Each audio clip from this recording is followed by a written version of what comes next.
then your asses better be in formation north of the stadium. ভূ রাজনৈতিক বিশ্লেষক ও game theory বিশেষজ্ঞ অধ্যাপক জিয়াং জুজেনের মতে ইরান ইতিমধ্যে পারমাণবিক বোমা তৈরির সমস্ত কাঁচামাল ও প্রযুক্তিগত প্রস্তুতি শেষ করে রেখেছে।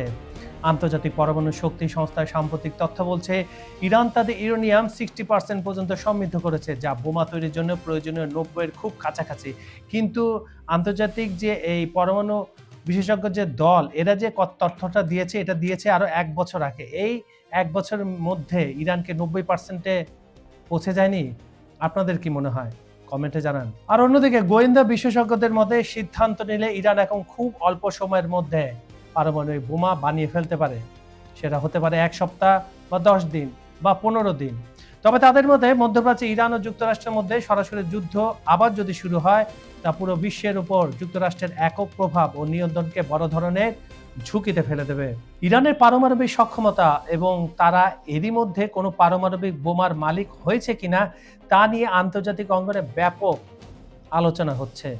ল্যারি জনসন বা ডেভি এসকোবারের মতো কিছু সামরিক বিশ্লেষক জার্জিং ফ্রিডমের মতো বিভিন্ন অনুষ্ঠানে দাবি করেছেন ইরান গোপনে পারমাণবিক অস্ত্রের পরীক্ষা সম্পন্ন করেছে বা এটি অর্জন করে ফেলেছে। তবে আন্তর্জাতিক পরমাণু শক্তি সংস্থা কিংবা বিশ্বের প্রধান গোয়েন্দা সংস্থাগুলোর পক্ষ থেকে এমন দাবির পক্ষে এখন পর্যন্ত, আমি যখন পর্যন্ত আপনার সাথে কথা বলছি, কোনো প্রাতিষ্ঠানিক বা নিশ্চিত তথ্য দেওয়া হয়নি।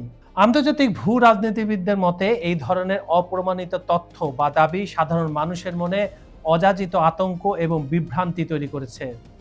ইরান তাদের ইউরেনিয়াম সমৃদ্ধকরণের মাত্রা বাড়ালেও আন্তর্জাতিক পরিদর্শকদের তথ্য অনুযায়ী দেশটি এখনো চূড়ান্তভাবে পারমাণবিক অস্ত্র তৈরি করেনি। ফলে কোনো নির্ভরযোগ্য প্রমাণ ছাড়া গোপন পারমাণবিক পরীক্ষার দাবিকে কেবল একটি অনুমান ও বিভ্রান্তিকর প্রচারণা বলেই মনে করছেন অধিকাংশ বিশ্লেষক। ইরানের কাছে পারমাণবিক অস্ত্র রয়েছে এমন দাবির পক্ষে এখন পর্যন্ত কোনো নির্ভরযোগ্য বা আনুষ্ঠানিক প্রমাণ মেলেনি।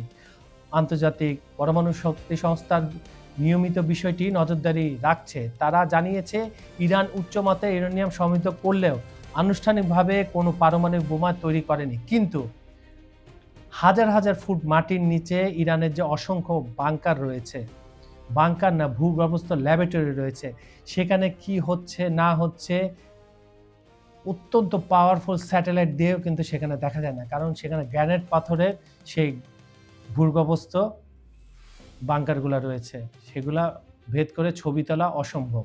আর যদি একটি কার্যকর পারমাণবিক বোমা বানাতে ইউরেনিয়াম 60 থেকে 90 পর্যন্ত সমৃদ্ধ করতে হয়, যার প্রযুক্তি ও প্রয়োজনীয় কাঁচামাল ইরানের কাছে রয়েছে, তবে এই উপাদানগুলোকে সামরিক কৌশলে বোমায় রূপান্তর করা এবং ক্ষেপণাস্ত্রের সাথে যুক্ত করার প্রক্রিয়াটি ইরান শেষ করেছে কিনা তার কোনো গোয়েন্দা প্রমাণ আন্তর্জাতিক সংস্থাগুলোর হাতে নেই। জার্জিং ফ্রিডমের মতো জনপ্রিয় প্ল্যাটফর্মে যখন প্রভাবশালী বিশ্লেষকরা কোনো অসমর্থিত তথ্যের ভিত্তিতে কথা বলেন, তখন সাধারণ মানুষ সহজেই তা সত্য বলে ধরে নিতে পারে। মধ্যপ্রাচ্যের বর্তমান জটিল পরিস্থিতিতে পারমাণবিক অস্ত্রের মতো সংবেদনশীল বিষয় নিয়ে ভুল বা অতিরঞ্জিত তথ্য ছড়ালে আসল সত্য ঢাকা পড়ে যায়।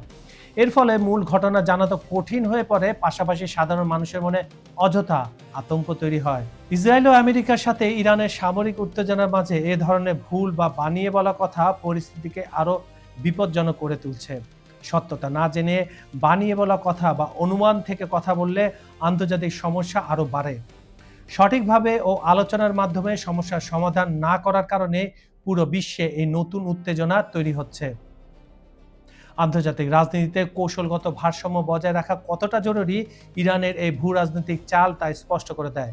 প্রযুক্তি আর সক্ষমতা যখন হাতের মুঠোয়, তখন কোনো আনুষ্ঠানিক ঘোষণা ছাড়াই একটি দেশ যে বিশ্ব শক্তিগুলোর উপর কি পরিমাণ সাইকোলজিক্যাল চাপ সৃষ্টি করতে পারে তা এই পরিস্থিতি থেকে একেবারে পরিষ্কার। বিভ্রান্তিকর প্রচারণা আর গুজবের ভিড়ে সঠিক ও বস্তুনিষ্ঠ বিশ্লেষণ পাওয়ার গুরুত্ব আজ অন্য যে কোনো সময়ের চেয়ে অনেক বেশি। বন্ধুরা, আজকের এই বিশ্লেষণ নিয়ে আপনার মতামত কি? কমেন্টে জানান আপনার চিন্তা ভাবনা। আন্তর্জাতিক রাজনীতির ভেতরের খবর এবং গভীর পর্যবেক্ষণ পেতে চ্যানেলটি সাবস্ক্রাইব করে সঙ্গে থাকুন। পরবর্তী ভিডিওতে নতুন কোনো গুরুত্বপূর্ণ ইস্যু নিয়ে দেখা হবে। ততক্ষণ পর্যন্ত ভালো থাকুন, নিরাপদে থাকুন। আল্লাহ হাফেজ।